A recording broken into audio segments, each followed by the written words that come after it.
CNN Chile y 3xI presentan Pares Impares.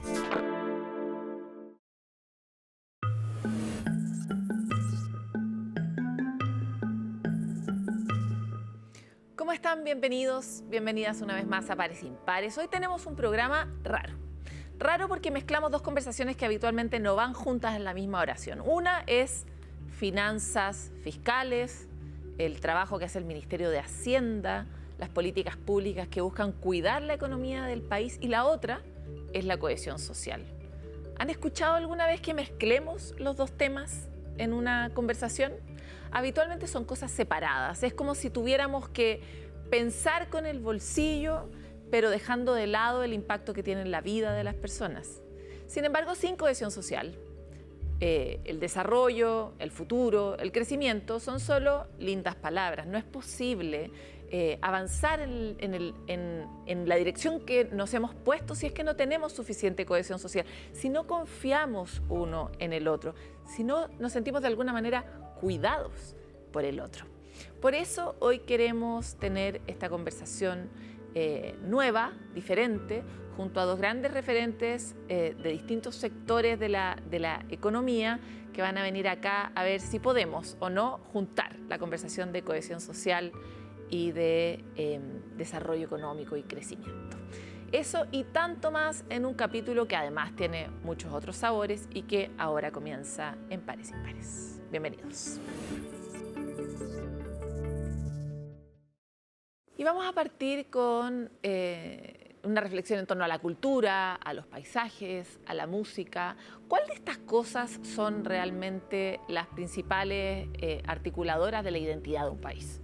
En Chile, distintas iniciativas están apostando por mostrarse al mundo más allá de una imagen, a veces con un sabor, a veces con un olor, construido desde el territorio, de las tradiciones, fortaleciendo también otras maneras de ser parte de algo común. Todos los detalles de todos esos que están haciendo ese trabajo en la nota de Camila Sumastre.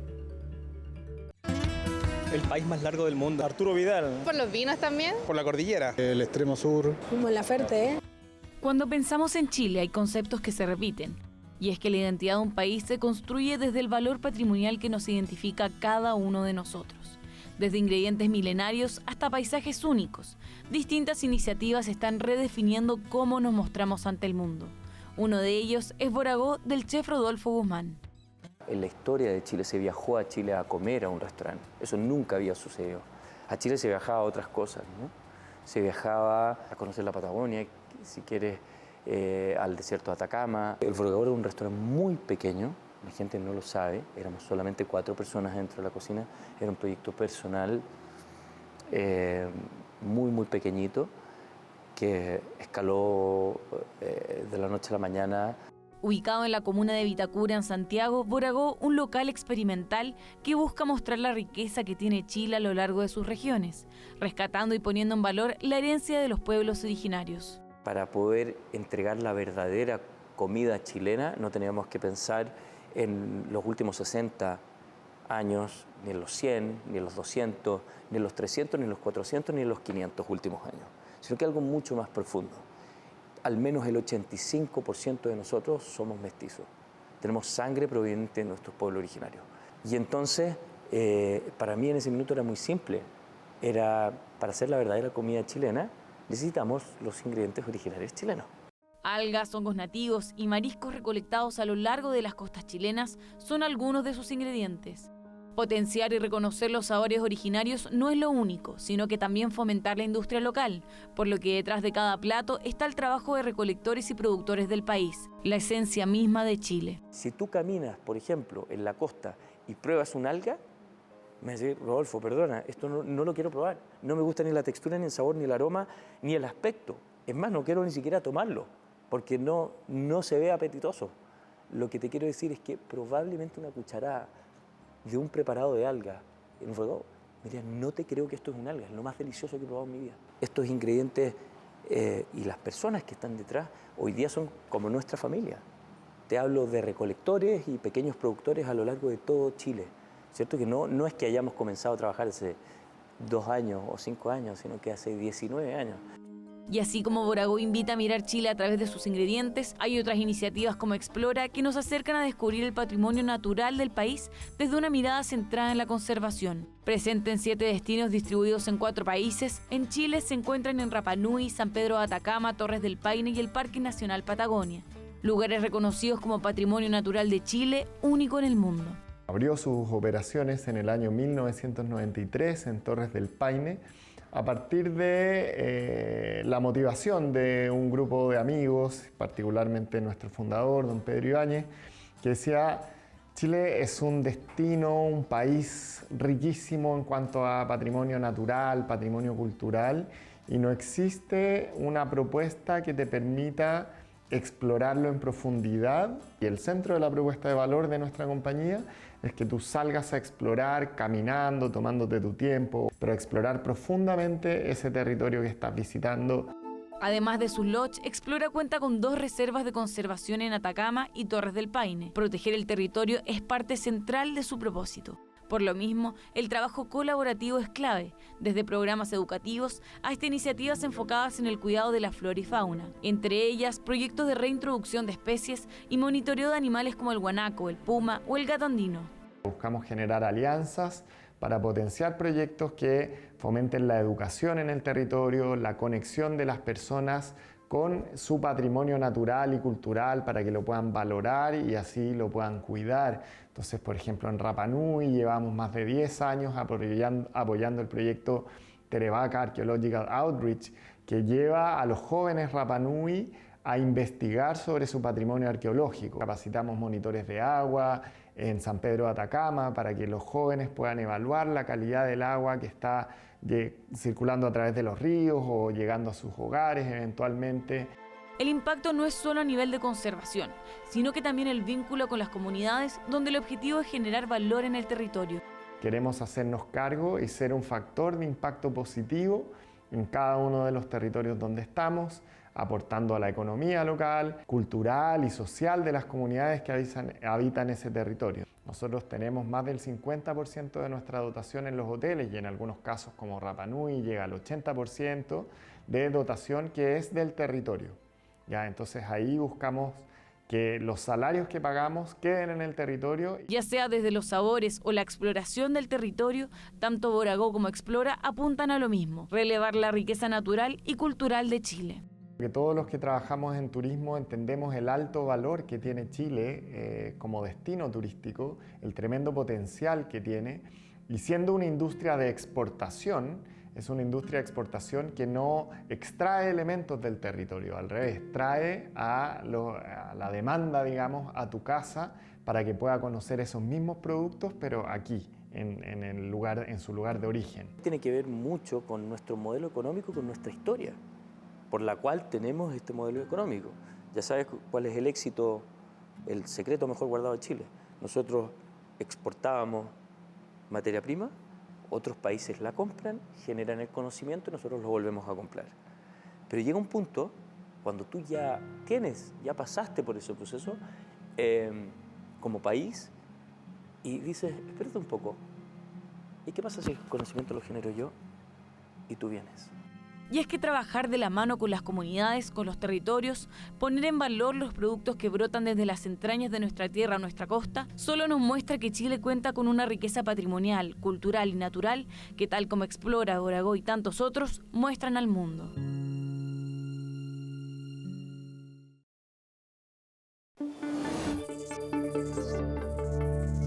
La juventud es un divino tesoro, lo hemos dicho todos, pero hay un factor de la juventud que es particularmente valioso para hacer avanzar a las sociedades, para soñar con mundos distintos, para encender el motor de las transformaciones.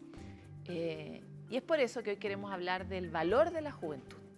¿Has escuchado hablar de Fridays for Future, el Mayo Feminista, la Revolución Pingüina o la Iniciativa Techo? ¿Sabes qué tienen en común? Fueron liderados por jóvenes. Estos movimientos son la prueba de que no son actores pasivos. Al contrario, con su creatividad y compromiso, hoy los jóvenes son los protagonistas de las transformaciones sociales más importantes, posicionándose como verdaderos agentes de cambio en nuestra sociedad. A diferencia de los adultos, ellos no se conforman con el siempre se ha hecho así y se atreven a proponer nuevas ideas y soluciones. Según las Naciones Unidas, la energía de los jóvenes es clave para cumplir las metas de sostenibilidad del mundo, destacando que la juventud va un paso adelante en prácticas como el reciclaje, el comercio justo o la conciencia sobre la importancia de la salud mental. Por eso, la UNESCO dice que no basta con esperar que la juventud crezca, porque los jóvenes son al mismo tiempo socios estratégicos para enfrentar los problemas de hoy y el futuro de la humanidad.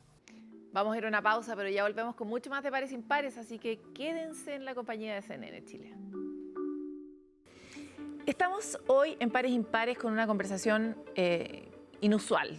Son dos historias, dos conceptos, dos aproximaciones que no suelen estar juntas, pero para eso tenemos este programa, para reunirlas. Vamos a hablar de finanzas públicas y de cohesión social, particularmente de cómo podríamos observar el impacto que tiene la gestión del Ministerio de Hacienda en la mejora de la calidad del debate público, de la relación entre nosotros, de la sensación que tenemos respecto de nuestra vida común y nuestra vida individual. Y para eso estamos con dos grandes invitados a quienes desde ya agradecemos mucho por hacerse el tiempo de estar aquí. Andrea Repeto, directora de la Escuela de Gobierno de la Universidad Católica, Felipe Larraín, ex ministro de Hacienda, director de CLAPES UC, ambos académicos, ambos economistas de la Universidad Católica, con tremendos títulos en el MIT, en Harvard. No tengo más tiempo para presentar todos sus títulos, pero de sobra todo el mundo los conoce. Muchas gracias. Gracias a ti, Paloma. Tenemos muchos títulos porque tenemos muchos años nomás. Bueno, pues lo han aprovechado. Mucho gusto estar acá. Ahí terminan los paralelos. Oye, como anticipaba en la intro, la conversación de llevar a lo concreto las decisiones de las finanzas públicas y aterrizarlas en una cuestión que suena tan intangible y tan inabordable, pero finalmente es tan material en la vida común como la cohesión social, es una conversación inusual, pero necesaria, y es la que queremos tener con ustedes. ¿Cómo ven ustedes que ambas conversaciones se relacionan? La de la vida común y la cohesión social con la de las decisiones que se toman a escala de las finanzas públicas. Vamos a partir contigo, Andrea. Bueno, aquí el exministro puede contar muchas cosas. Las finanzas públicas tienen un rol central en las economías, en los países, y Hacienda es quien está a cargo, es el primer responsable en un país sobre todo centralizado como el nuestro. Tiene estas herramientas que lo que intentan es hacer dos cosas en lo general. Promover el crecimiento, la tendencia, que podamos ir desarrollándonos y darle un piso a eso, y al mismo tiempo estabilizar la economía, junto con el Banco Central, por cierto, que haya menos inflación, que la gente pueda hacer sus planes, puede estar en el día a día preocupado de su día a día y no de si van a subir los precios. Entonces hay como un soporte muy importante que da el Ministerio de Hacienda junto con otras instituciones, por cierto, que son claves para poder construir eso otro. Cuando se fractura o cuando entran en crisis las finanzas públicas, tú lo viviste muy en carne propia a propósito de los distintos cargos de gobierno que has ocupado. ¿Cómo se ve eso en términos concretos en las personas? ¿Y es capaz un ministro de Hacienda de percibir esa relación tan directa entre lo que hace y el impacto que tiene en las personas? Mira, yo creo que sí, y siguiendo la línea que planteaba Andrea, lo que pasa es que a mí me parece como que las finanzas públicas, cuando andan bien, es como el aire, ¿no? No se nota. El aire anda bien y entonces la gente dice, pero esta cuestión está, pero como que solamente se empieza a notar cuando el aire se enrarece, cuando las finanzas públicas se deterioran. Porque cuando andan bien, en el fondo uno dice, bueno, uno está en un país estable, como que damos por sentadas muchas cosas que no están por sentadas, que no están tan claras. Porque hemos tenido muchas experiencias de países que, y hay incluso historiadores, como Paul Kennedy, que ha tomado el caso del Imperio Romano y de distintos imperios en la historia, estoy hablando de 2000 años atrás, y dice, bueno, muchos de estos grandes imperios se desmembraron y decayeron porque tuvieron problemas fiscales. Cuando el aire se notó. Cuando el aire se enrarece. Y te voy a dar un ejemplo bien práctico, porque realmente uno dice, bueno, pero ¿y cuáles son los ejemplos? Mira, primera cosa que nosotros nos tocó cuando llegamos al gobierno con el presidente Piñera la primera vez, fue el financiamiento de la reconstrucción del país, la reconstrucción, la emergencia, y de repente nos dimos cuenta que el costo en infraestructura pública, en lo que nos teníamos que hacer cargo en el sector público, eran 8.400 millones de dólares, que eran más de 4 puntos del PIB. En plata de hoy son como 14.000 millones de dólares que teníamos que salir a financiar. En ese momento eran 8.400, y tuvimos que hacer una combinación de medidas para poder financiar la reconstrucción del país y la emergencia. Recordemos que el país estaba cortado en varios puntos.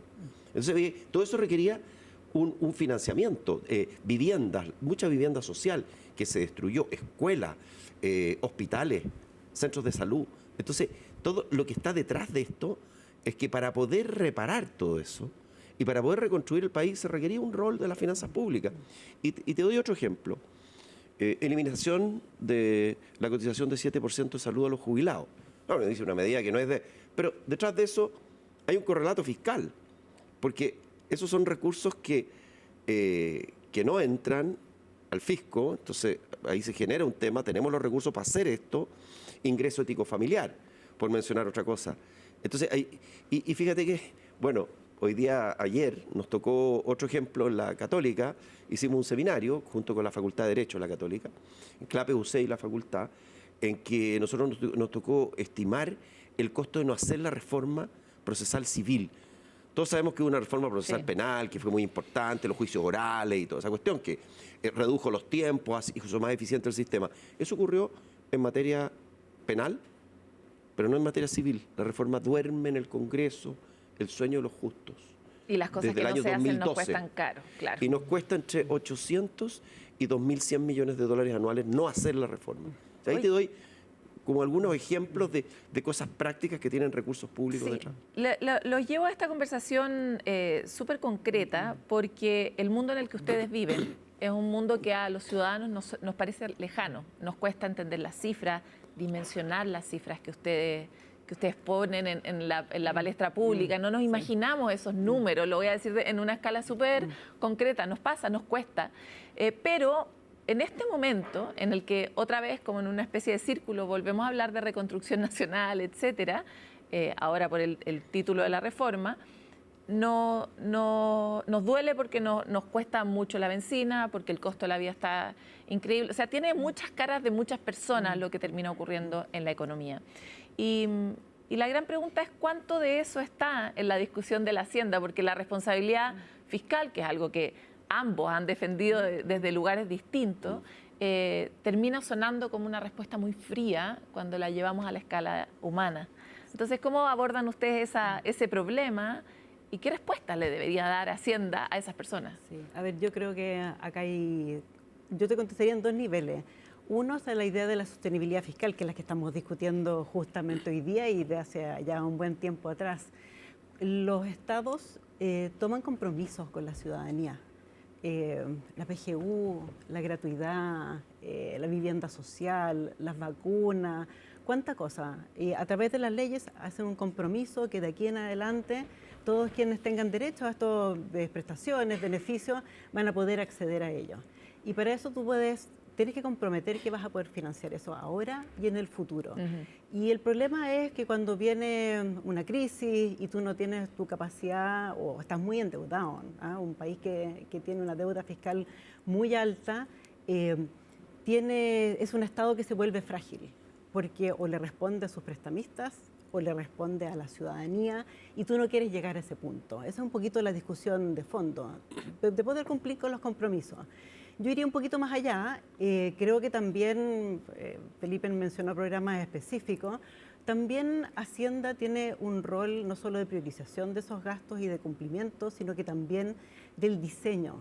Y yo creo que hay mucho más que hacer. No lo diseña solo, diseña con otros ministerios, con el Ministerio de Trabajo, con Desarrollo Social, que también tiene un rol de coordinación, y evalúa los programas. Y yo creo que no hemos tenido una discusión, volviendo a tu punto inicial de la cohesión social, que sea cuidadosa de la cohesión social en el diseño y en la evaluación de las políticas públicas, y yo creo que ese es en el día a día que viven las personas, que se deben preguntar en su relación con el Estado, ¿por qué este programa me pide estas cosas? ¿Por qué este programa se entrega a unos y no a otros? Y yo creo que eso es una bajada que no hemos hecho de manera completa todavía. ¿Por qué yo tengo que hacer este esfuerzo, no? ¿Y por qué me lo cobran a mí el esfuerzo cuando además tenemos países tan interconectados a nivel global y las finanzas públicas son cada vez menos la decisión de lo que queremos hacer en nuestro país, están muy a merced de lo que ocurre a nivel internacional?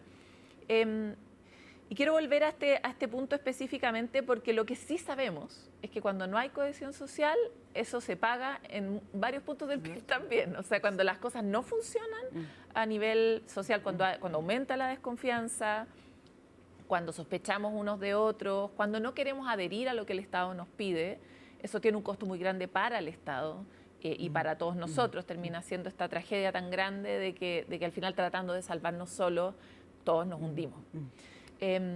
Y que quisiera ir un poco hacia ahí, Felipe, ¿cómo viviste eso en la experiencia habitando el cargo? ¿Cómo lo ves, habiendo tenido la experiencia y con la distancia de haber pasado por ese lugar? Mira, yo creo que, a ver, a los ministerios de Hacienda, a los ministros de Hacienda se les juzga por dos cosas, fundamentalmente. Primero, que no es un poquito más global, más grueso, porque ¿cuáles son las dos cosas? Primero, la conducción de las finanzas públicas. La responsabilidad en el manejo de las finanzas, que no se deterioren los números, porque esto al final es igual que la gente, para llegar un poquito más y la gente lo entienda, esto pasa en un país a nivel global, a nivel muy aumentado, lo que pasa en una familia. Las familias que viven más allá de sus medios se endeudan, un poco lo que decía Andrea, si tú te empiezas a endeudar, empieza a aumentar el nivel de deuda, al final te van a querer prestar, quién sabe, no te quieren prestar. Y segundo, o te prestan en condiciones más onerosas, más caras, te sale más caro el financiamiento. Entonces, esto mismo se da a nivel de un país. Y por eso nosotros aquí en Chile tenemos algunas cosas estupendas, como una institucionalidad fiscal que es un ejemplo a nivel mundial, no solamente a nivel de Latinoamérica, y que nos ha permitido, cuando hemos respetado esa institucionalidad, nos ha permitido vivir en unas condiciones... Que nos crean, que nos crean, respeten. que seamos un país creíble en el mundo, con una regla fiscal, un consejo fiscal autónomo, fondos soberanos, en fin, bueno, se han deteriorado un poquito los números, pero la institución sigue ahí. Y yo creo que eso es súper importante, porque eso al final es lo que pretende, y muchas veces cuando un país tiene sus cuentas fiscales ordenadas, al final eso se traduce en que vamos a tener menores costos de endeudamiento también para las empresas y para las familias. Esto no es solo que el Estado se financia mejor, esto permea a toda la sociedad. Y lo segundo, entonces, está todo el tema, por un lado, fiscal, manejo de cuentas fiscales, instituciones fiscales, y por otro lado, el crecimiento. Porque el ministro de Hacienda, el Ministerio de Hacienda tiene un rol esencial en promover el crecimiento económico, es la otra pata de la medalla, ¿no es cierto? Y cuando hay crecimiento económico tenemos mejor recaudación, tenemos más empleo, tenemos mejores salarios, las pymes encuentran más cosas y más oportunidades. Entonces, todo fluye. Claro. Y yo creo que esa es una de las experiencias. Y por ejemplo, voy a una cosa bien micro, nosotros hicimos una reforma una vez en que los créditos hipotecarios tenían un seguro. Cada persona, y esto es el crédito más utilizado, el crédito hipotecario. Entonces, la gente contrata un seguro. Nosotros hicimos una pequeña reforma en Hacienda, en Piñera 1, en que dijimos, mire, ¿sabe qué más? Este seguro usted no lo puede contratar con su propia compañía, el seguro tiene que licitarlo. Eso bajó los costos de financiamiento del seguro en 50%. O sea, detalles así que le significan menor costo a las personas. Entonces, ahora, yo creo que eso es parte de lo que uno tiene que ser capaz de explicar y explicarlo y una de buena mirada forma, que hay que tener empática un poco también con el impacto que va a tener los beneficiarios. Y con el sufrimiento de la gente, porque la gente, y en la eterna discusión, hay discusiones que son súper duras y difíciles, porque uno dice, bueno, mire, le voy a poner la típica discusión, que sea más en otros países que en este, y voy a decir por qué. Uno tiene que discutir y decidir por los recursos públicos. La esencia del problema económico es que las necesidades son ilimitadas y los recursos son limitados, son insuficientes para esa. Uno tiene que decidir de repente, oiga, ¿sabe qué? Necesitamos una obra de infraestructura o vamos a construir un hospital o más escuelas. Sí, un Y poco esas decisiones son a veces hay que durísimas. tomarlas y son súper duras. Y en Chile por eso tenemos una ley de concesiones que nos ayuda en esa decisión, en que podemos dedicar más recursos al gasto social, a los programas sociales, en fin, a todo lo que es el apoyo social, porque está el sector privado cooperando, construyendo grandes obras de infraestructura que si no tendrían que venir a salir del presupuesto público. Oye, En otras partes no lo tienen eso. Quisiera entrar un poco en el detalle más fino de el impacto de estas medidas en las personas. Estamos hoy con una discusión muy fuerte y quisiera saber desde la perspectiva de la cohesión social que acabamos de enunciar. ¿Ustedes creen que la reforma que hoy se está diseñando está en la línea de construir un país más cohesionado o no? Hasta aquí hubo acuerdo total, ¿eh? Vamos a ver qué Yo pasa sé, ahora. pero esta es la parte impar de ustedes dos, porque como ustedes mismos anticipaban, ustedes son bastante pares también en muchos Mira, ámbitos. yo creo que hay muchas cosas que cuidar de la cohesión social, la percepción de justicia es muy importante. Déjame ir un poquitito más atrás, porque yo creo que esto es un problema más general que tenemos y que se diseñan a veces desde Hacienda junto con otros ministerios también y cómo se evalúan, que era un poquito lo que mencioné recién. ¿Qué es lo que es un programa bien evaluado? Un programa bien evaluado es un programa que está bien focalizado, que es eficiente y es eficaz. Pero la justicia social o la cohesión social que puede generar ese programa no es parte de la manera en que lo miramos. Un ejemplo que uso yo con mis estudiantes es el bono por logro escolar, que es parte del ingreso ético familiar que mencionó Felipe recién, en que se le bonifica a los estudiantes del 30% más vulnerables de su familia, si están de quinto básico o cuarto medio, se les da un monto de dinero si están en el 30% superior de las notas de su cohorte. Estás poniendo sobre los hombros de los niños y de los adolescentes en la superación de la pobreza, estás poniendo, los hace competir en la sala de clase.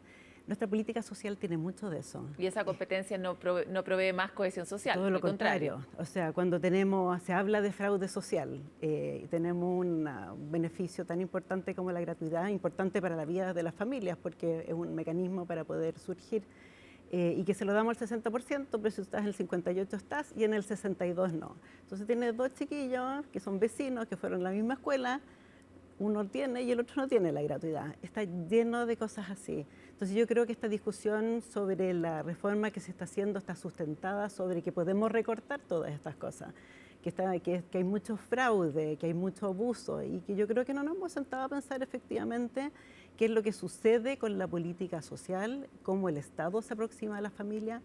Otro ejemplo es que hoy día tenemos el registro social de hogares, el Estado sabe mucho sobre la familia, pero sabe quién tiene derecho, pero igual las familias tienen que postular.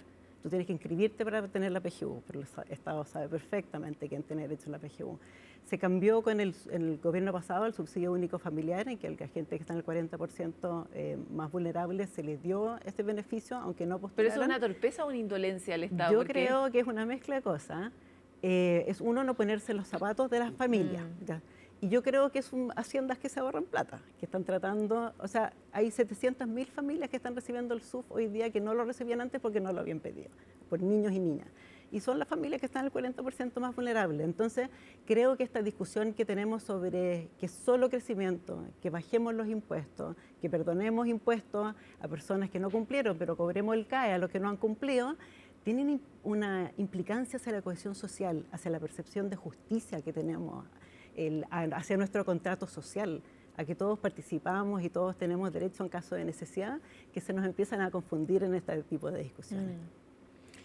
Misma pregunta, ¿pues cree Sí. usted que contribuye Mira, con la cohesión social? yo creo Felipe? que haciendo el mismo símil de Andrea, el mismo recurso, en el sentido de ir un poquito más atrás, Chile desde 2014 crece al 2% anual.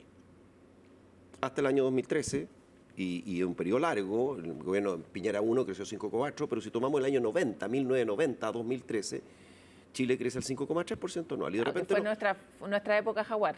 Sí, pero es que es una época larga, ¿eh? Son 23 años que Chile crece en promedio al 5,3% por año.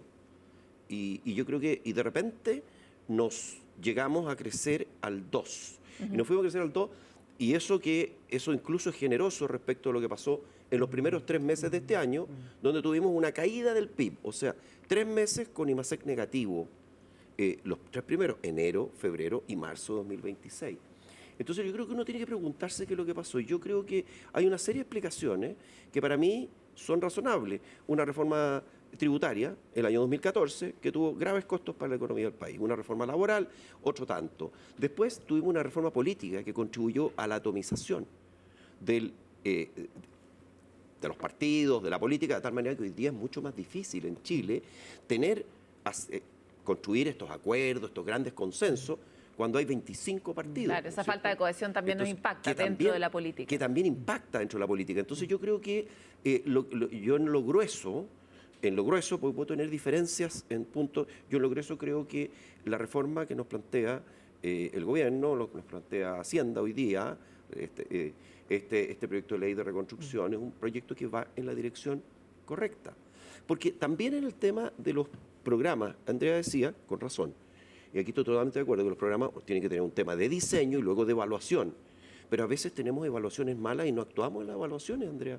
Pero tenemos, mi punto es que la manera en que evaluamos es una manera tan limitada, incompleta, que se nos olvidan cosas que son muy importantes y dejamos y hacemos la confianza hacia las instituciones, la relación de la ciudadanía con el Estado se afecta también y no lo estamos mirando. Yo creo que el bono por logro escolar es el mejor ejemplo y es un programa que está bien evaluado y yo creo que es un programa que hay que cerrar o hay que reformar de manera profunda porque tiene un significado social que es muy grave, pero no somos capaces de verlo porque estamos puestos en una vara que es muy limitada respecto de lo que necesitamos hacer. O sea, yo estoy de acuerdo con nosotros que tenemos que mirar y tenemos que ver cómo se evalúa.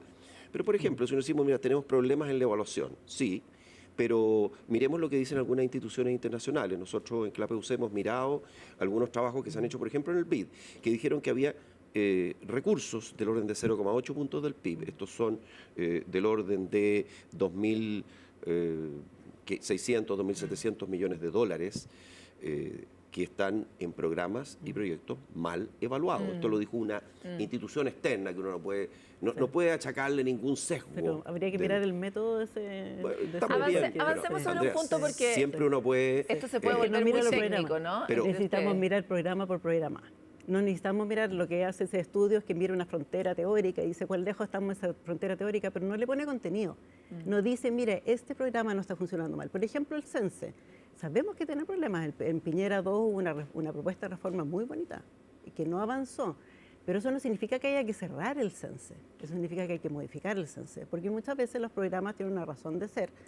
Hay una necesidad de la ciudadanía que hay que responderle y no lo estamos respondiendo bien, entonces hay que repararlo y a veces incluso necesitan más recursos.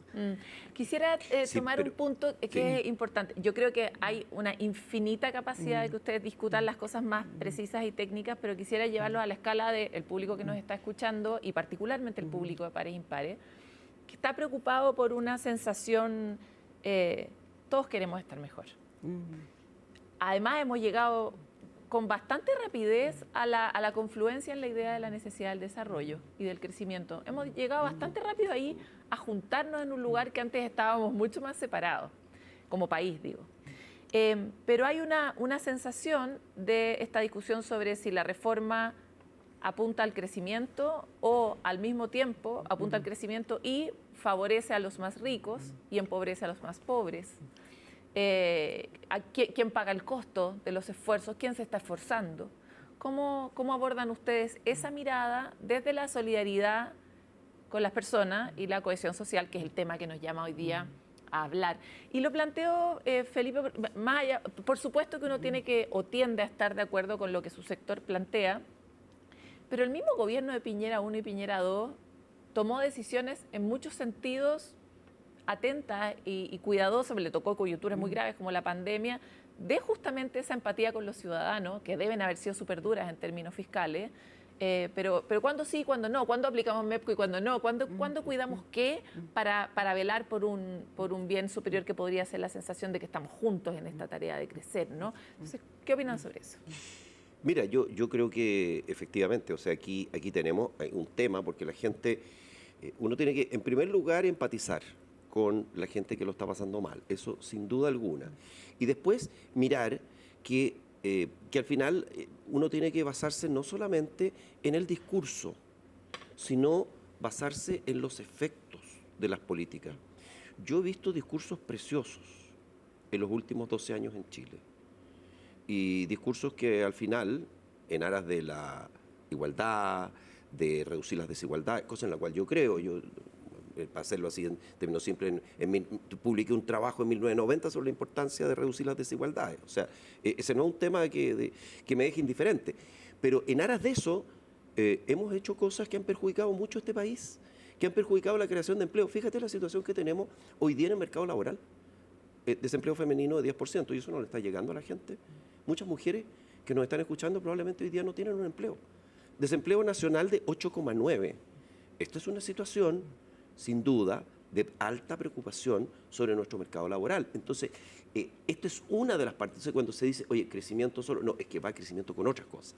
El crecimiento va con oportunidades, va con mayor creación de empleo, va con mejores oportunidades de salario, oportunidades de las pymes. Las pymes dicen, oye, yo necesito que esta economía crezca porque al final mis grandes demandantes son las empresas grandes.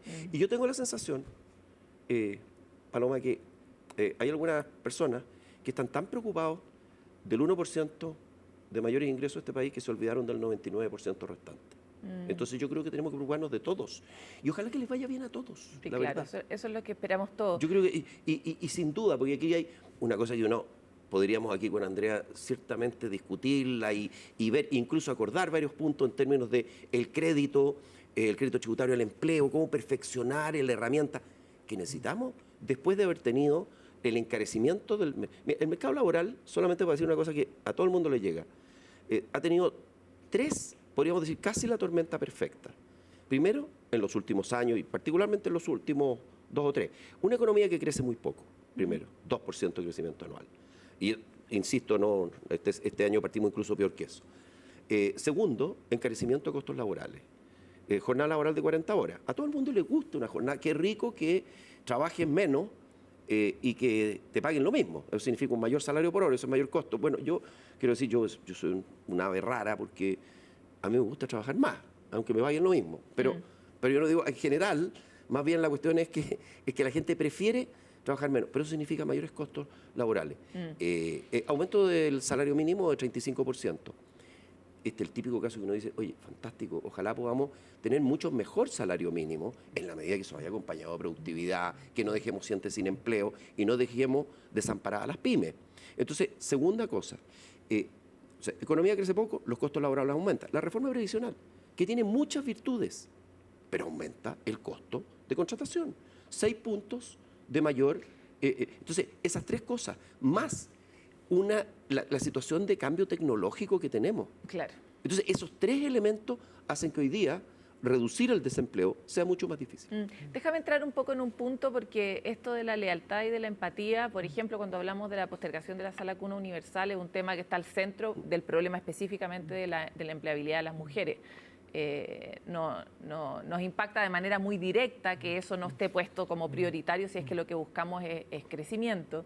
Me encantaría llevarlos a un lugar donde ustedes señalen cosas que creen que son importantes de la discusión que estamos teniendo, o de mejorar o de sacar adelante, pensando justamente en una reforma que construya un país más unido y no uno más separado. ¿Cuáles son esas cosas que sí podríamos rescatar o qué acentos sí podríamos tener? Lo digo porque evidentemente se nos está acabando la entrevista y a veces los ministros de Hacienda ven nuestros contenidos, entonces es un buen momento para dar esas ideas geniales que tal vez terminan materializándose en la ley. Bueno, a ver, yo creo que estoy completamente de acuerdo con Felipe que hay que volver a crecer. Tenemos diferencias respecto de cuál es el diagnóstico de por qué estamos donde estamos. Y creo que tenemos que empezar a pensar en muchos otros ámbitos de un diagnóstico más completo, que un diagnóstico que tiene que ir más allá de solamente los impuestos. Tenemos que dar muchas más oportunidades, pero por eso tenemos que pensar que estamos haciendo una política social al mismo tiempo que tiene que comprender la vida de las personas. Estamos muy cargados hacia los incentivos. Vamos a dar un incentivo para reduciendo un costo para que suceda una cierta cosa, pero hay gente que nunca va a poder responder a ese incentivo. Cuando hacemos la política de vivienda, por ejemplo, muy lejos de las oportunidades laborales, cuando tienes una persona que está en la casa, mujer típicamente, que tiene que cuidar a alguien, por muchos buenos incentivos que tú le pongas, no va a poder aprovecharlos. O que queremos que tenga más hijos, pero Claro, el y no escenario se lo va a permite. poder hacerlo porque no está la sala cuna, porque no está el apoyo, no está el trabajo, no está cerca, la oportunidad de trabajo no existe, la flexibilidad incluso desde las empresas, más allá de lo que pueda hacer la propia política pública al respecto. Entonces tenemos que pensar en cómo es esa vida que tienen las personas a las que les queremos favorecer. Y que muchos, y si hacemos todo a través de incentivos, que yo creo en ellos porque soy economista, pero tenemos que compensar, tenemos que generar un piso sobre el cual las personas puedan desplegarse. El volver a la capacitación, es el ejemplo que di hace un rato atrás. Poder desplegar tus capacidades necesita poder tener esas habilidades que se están requiriendo, pero si cerramos todo eso a un conjunto de personas, les vamos a cerrar esa puerta.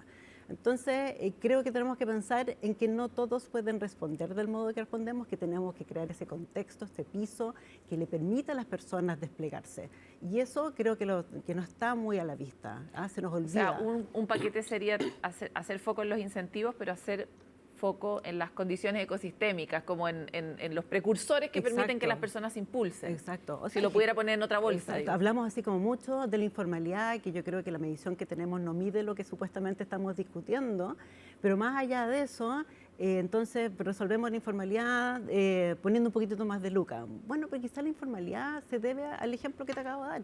No tengo otra alternativa, tengo que Aunque la vida vender es muy algo desde mi difícil. casa. No puedo hacer. Entonces puede ser muy bueno tu subsidio, pero yo no lo voy a tomar. Y eso no lo estamos viendo, eso es lo que me preocupa. Felipe. Mira, yo en una cosa que salió acá, por ejemplo, yo creo que hay que avanzar en sala común universal. Ahora, lo que pasa es que a mí me parece una cuestión de la esencia. Ahora, lo que es difícil en sala cuna es no hacer otra política que le pegue a los costos del mercado laboral. Entonces hay que tratar de ver cómo avanzar sin penalizar el empleo. Yo creo que ese es el gran tema para poder llegar a una solución final. Con el concepto, imagínense que este proyecto de ley viene de la época del presidente Piñera, el proyecto de sala común universal. Y llegamos, y todavía no hemos podido ver el fruto de este proyecto, verlo cristalizar. Y lo segundo, mira, mezclar incentivos, porque los dos creemos en incentivos, pero mezclar incentivos con algunos problemas que tenemos. Mira, por ejemplo, hoy día tenemos un problema de natalidad serio. Y nosotros estamos investigando en CLAPEUC en el costo de la crianza. ¿Ah? Y nos damos cuenta que el costo de la crianza ha ido en aumento. O sea, a la gente, a las parejas jóvenes, hoy día les cuesta más criar un hijo. ¿Cómo podemos desde las políticas públicas apoyar eso? Yo en mi casa, tengo un sistema de incentivos para los nietos. ¿Ah? No debo explicarlo, pero es bastante elaborado el sistema. Es un sistema de subsidio decreciente. Oye, pero Para- podría para la adoptar educación. gente también. Esto es como el bono por logro escolar, me estoy poniendo nerviosa. No, oye, y fantástico, y me encanta cuando llegan y lo cobran y me dicen, oye papá, y si tenemos, por ejemplo, trillizo, ¿lo voy a poder cobrar para los tres? Por supuesto, le digo, está disponible, ¿no? Pero, ¿sabes qué? No depende- Déjame- O sea, no, pero lo digo porque tenemos que pensar en cómo ayudar para que algunos problemas, este problema de natalidad, hoy día Chile es uno de los países que tiene menos, una mujer tiene casi un hijo, cuando la tasa, ¿no es cierto?, de reemplazo poblacional Menos de un hijo. es 2,1. Sí, pues, claro. 2,1 y hoy día tenemos, no sé, creo que es 1. Bueno, pero también un problema en el mercado laboral. Los adultos mayores, la gente que pasa los 60, en el caso de la mujer, los 65, que son las edades legales de jubilación, se están quedando algunos más en el mercado laboral por varias razones. Primero, porque por un problema de ingreso, porque a veces las jubilaciones son insuficientes, pero también porque se sienten que están bien para seguir trabajando y para seguir aportando a la sociedad y al No, país. y en los hombres eso está estudiado, es muy constitutivo del propósito masculino. Cuando pierden el trabajo, aumentan incluso las tasas de suicidio. O sea, la cuestión es bien relevante. Oye, y solamente para terminar el punto, porque acabamos de publicar un libro con dos colegas de la Católica que se llama Vivir más, vivir mejor, cómo llegar a los 100 años con calidad de vida, que les digo que lo deberíamos leer todo, no porque estemos cerca de los 100, sino que porque hay que empezar temprano, entre 30 y 35, para tener una buena vejez. Y ahí apoyar y hacer un cambio cultural en las organizaciones. Claro, que porque no debería fuercen- ser una tarea solo solitaria, ¿no? Debería ser una tarea colectiva, llegar bien a los 100. que nos fuercen a la gente a jubilarse, a los adultos mayores, que muchas veces son gente que tiene gran experiencia y quieren y pueden. Eso es- Sí, volviendo a la cohesión social y pensando en Felipe y su nieto, Antes el cuidado era comunitario. Sí, claro. El cuidado era, las familias vivían más o menos juntas, siempre había una tía o una abuela, mujer, que se quedaba con los chicos, qué sé yo, y fragmentamos la ciudad e impedimos eso. No, se lo podríamos haber dejado al vecino, pero ahora desconfiamos del vecino en el tema de cohesión social al que nos invitaste a hablar hoy día. Entonces, parte de nuestro problema de natalidad tiene que ver con una red que existía de soporte antes y que la misma política hizo lo suyo en dividir eso, ¿no? Cuando la vivienda está repartida en lados distintos, ella no está junto, cuando temas del otro, ahí estás pensando siempre como en desconfiar, en la delincuencia, qué sé yo, entonces ya no conoces a tu vecino, no le puedes dejar a los hijos. Estamos confluyendo en todo aquello. A los padres, hombres, no se les facilita ir a la casa o a la reunión de apoderados, qué sé yo, cuando... Se les castiga.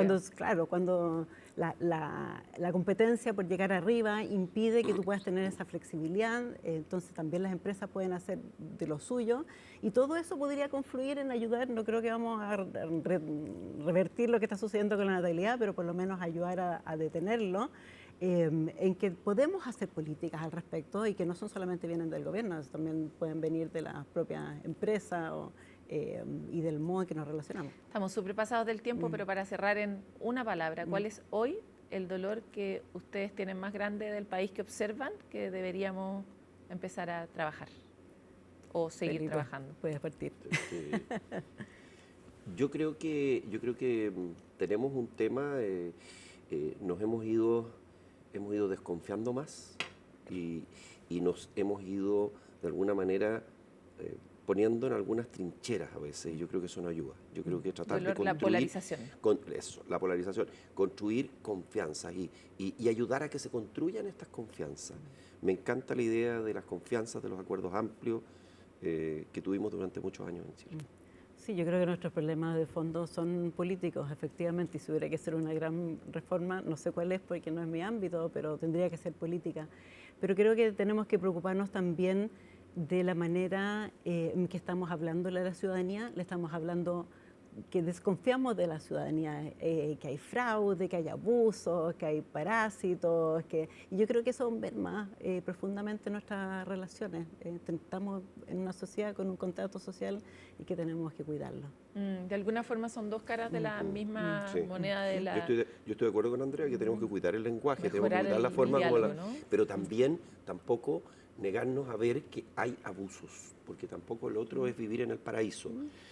Tenemos, por ejemplo, en el tema del CAE, hay gente que tenía altísimos ingresos y no pagaba el CAE. Y de repente se dijo, vamos a empezar a cobrar el CAE y aumentaron en 10 veces las tasas de cobranza, sin haber hecho más que decir, mire, ¿sabe qué?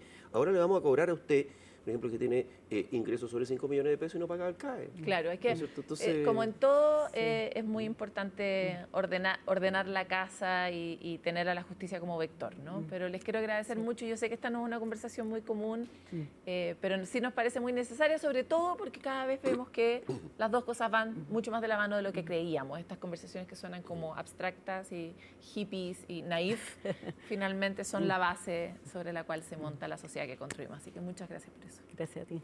muchas gracias, Paloma. Un gusto estar acá y conversar con Andrea, que la conozco de chiquitita. Sí, Sigo muy joven. Oye, nosotros queremos invitarlos también a mirar con estos ojos este tema que hemos decidido tomar como un pilar a lo largo del año de la conversación de pares e impares, que es retomar la conversación sobre pobreza. Porque finalmente, cuando volvemos a traer esos números a la casa, entendemos cuáles son esas historias de esas personas que están detrás y podríamos tal vez iluminar con mejores ideas cómo se diseña la política pública, cómo se diseñan las organizaciones, las empresas, siendo solidarios con la mirada sobre la pobreza en Chile que existe, que cada vez tiene nuevas dimensiones y formas de expresarse. Y por eso invitamos también a otros economistas a que vengan a nuestro programa a hablar también sobre este tema. Vamos a una pausa y volvemos con más.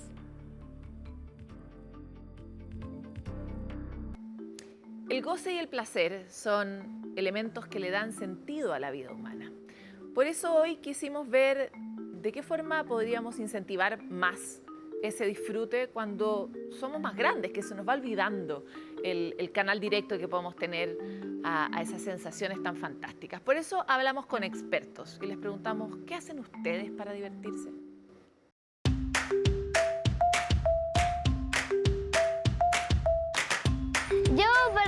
divertirme, usualmente después del colegio voy a la plaza y juego con mis amigos. No sé, como más a la pinta, a la escondida. A veces uso en unas muñecas que tengo por ahí, saco algunos legos para jugar o le pregunto a mi mamá si quiere jugar un ratito o si puede hacer un dibujito en Paint en su computadora. Ya, yo hago varias cosas. Primero, cuando encuentro juego o algo así, yo lo que hago es correr. Corro, juego con mis compañeros y todo el tema. También me gusta el fútbol. Juego en el taller de Ñuñoa. Con mi mamá normalmente siempre me divierto, o sea, como saliendo a los parques con amigos. Con mi papá jugamos Monopoly. Me siento todo energético y todo el tema, pero no puedo saltar y hacer todo eso en clases. Animada y a veces cansada. Sí, porque a veces corremos bastante. Me va a sentir bien porque como que me siento más seguro. Siento que como me siento en mi espacio.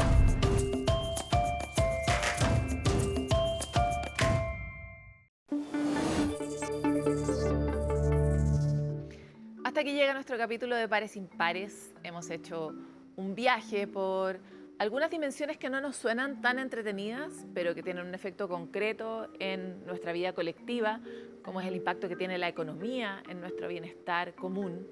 Pero también aprovechamos de hacer un viaje por el arte y por las posibilidades que tenemos de conectar con la felicidad que podemos vivir en comunidad. Nos vemos muy pronto en otro capítulo de Pares Impares. Nosotros desde la Corporación 3xI y CNN Chile los invitamos a mantenerse conectados a través de todas nuestras redes, a comentar todas las publicaciones que hacemos, porque de esa forma nuestra comunidad se vuelve más fuerte y avanzamos en este movimiento por el encuentro. Nos vemos.